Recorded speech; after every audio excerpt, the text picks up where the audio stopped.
What do you think? Should I keep this shirt on during sex?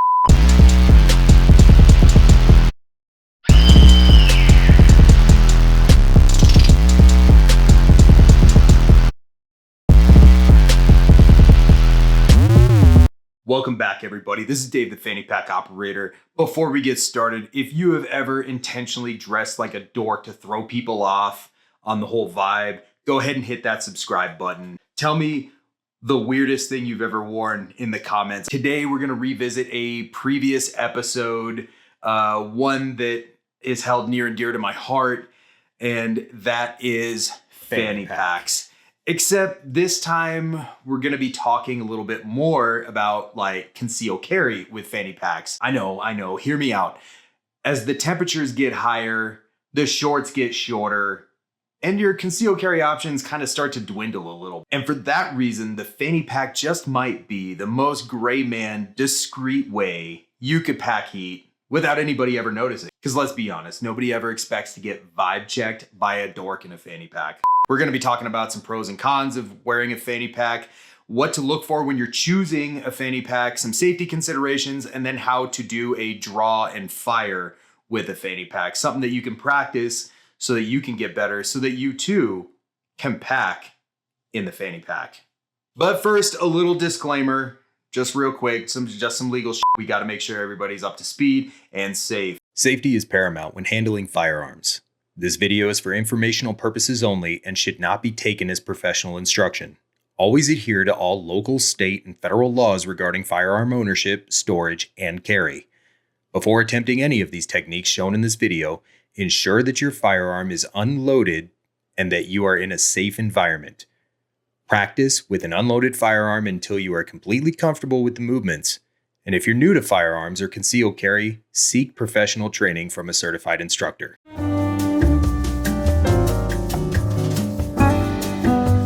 First up for the pros is versatility. Whether you're wearing gym shorts, sweatpants, no belt, flimsy belt, dresses, generally anything that an in-waistband holster would not work. Now, I understand the Filster Enigma is a thing, but we're talking about cost effective. It's discreet. Fanny packs offer a retro vibe to them, and a well-chosen fanny pack won't scream, "He's got a gun," when you're walking around in public. And then along with it, no matter how constricting or form-fitting your clothing is, you don't have to worry about printing. I know that's something a lot of dudes worry about. Honestly, I don't care. I print, and I print proud. Now for the cons, and they exist. It's not all sunshine and pony rides, Hoss. There are some considerations that you have to adhere to. For one, it's going to be a slower draw. The difference between drawing out of your waistband holster and a fanny pack is, without practice, it's going to be a huge gap. It's just something, it's somewhat of an extra step, and you're going to need to train on this. The other one is that there is a stigma with fanny packs and tourists. And if you're walking around a major city or some big place where you're out sightseeing, you might paint yourself as a little bit of a target, as somebody that's not from the area that could be picked off or robbed for no reason. So these are just things that you might need to watch out for.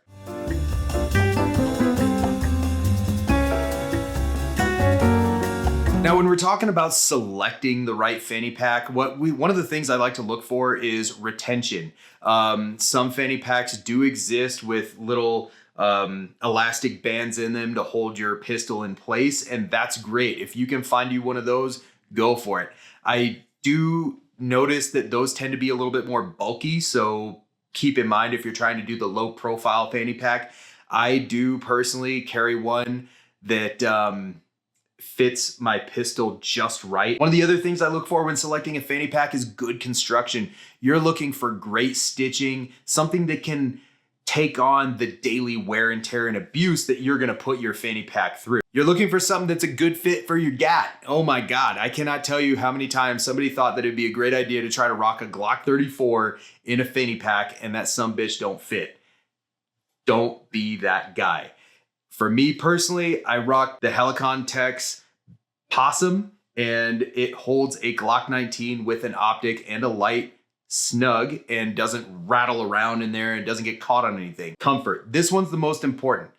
Whether you're a side saddler or a front loader or one of those crossbody guys, you need to make sure that it fits good and that you're comfortably able to access the prize inside.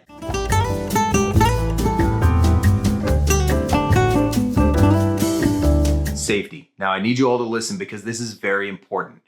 If you do plan on carrying a pistol in a fanny pack or concealed carry in general, you need professional training. I will not stress that enough, and it is non-negotiable. Also, I need you all to understand that this is nothing more than just a demonstration, and this is not intended to replace the professional training that I'm recommending. Now, the way I like to draw from a fanny pack is simple. I like to take my non-dominant hand and position it over the zipper where the zipper is on the opposite end, so it's just a pulling motion. And while we're pulling, I reach in with my dominant hand, grip, and rip. From there, whatever is on the other side of that barrel is about to get smoke checked. End of story. But when you're done doing your practice, reholstering. Make sure you do your reholstering. Put it in gently, put it in right. If you have one of those elastic loops where if you have one of those elastic retention bands inside of your fanny pack, make sure you know how to get the barrel of your gun back into it. Dry fire practice. This is crucial. It's muscle memory, guys. It's like doing anything, whether it's exercise or just doing a repetitive motion. It gets you used to the motions. It gets you used to where everything is. That way there, when the time comes, you don't have to think about it so much. There's two types of people, the quick and the dead. The only way to get quick, train. So before we wrap up, it is important to know that you need to understand and know and be familiar with your local laws and regulations that dictate concealed carry in your state or municipality. I know that some states are less friendly to it than others. Knowing those local laws and regulations is your responsibility alone. You do need to also understand the laws regarding use of force, permits that you may need, and the prohibited places that you're not allowed to bring a firearm in. Storage and maintenance. When you're not carrying your firearm, make sure it is secured. And of course, always keep your firearm clean and serviceable at all times. One last time, training is vital. Make sure you have somebody that is a professional training you on how to do anything. Don't just pick the guy that says he did like 6 months in the army and got out on fucking medical or some shit, because that's not gonna work. You need to make sure that that person is a licensed professional.